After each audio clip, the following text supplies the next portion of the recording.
So the Quran has left no loopholes, and the Quran also has not given the chance to someone or for someone to say, continue oppressing him because he will continue forgiving, no problem. Do you know there is a story where there were three very pious people in the masjid, and there was one youngster. So the youngster was told, you know, those people are very pious. The one in the left is still young. The one in the middle is more pious than him, and the one in the right is extremely pious. So he said, how can I know the difference between he who is pious and he who is not pious?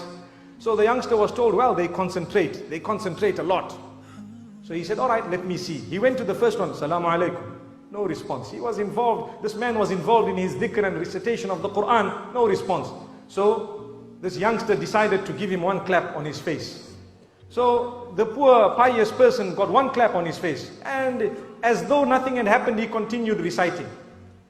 Now the man says, yes, truly these people are pious, and the sign of it is that they don't even notice what goes on around them. Let me go and see the one who is more pious than him. So he moved slightly to the right, and he greeted again, no response. He gave this man one solid clap. The man got up and says, is your hand okay, brother? Is your hand okay, brother? So this man was shocked to say, he is not conscious of what happened to him, but he is conscious of the pain that came on my hand. Allahu Akbar. Look at how pious he is. So now this is obviously teaching people how to forgive, isn't it? They didn't even discuss that it was a sin. So now this youngster is thinking to himself, whoa, that man on the right must be the most pious. Let's see what he does. He went, he greeted him, again no response. He gave him one solid clap. That man got up and gave the youngster two claps.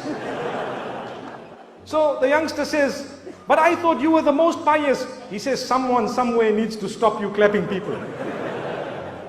So this is why we need to study in Islam. We need to look at what is the best remedy for that particular situation. Sometimes you can forgive people, but if you continue forgiving them, who's going to stop that oppression?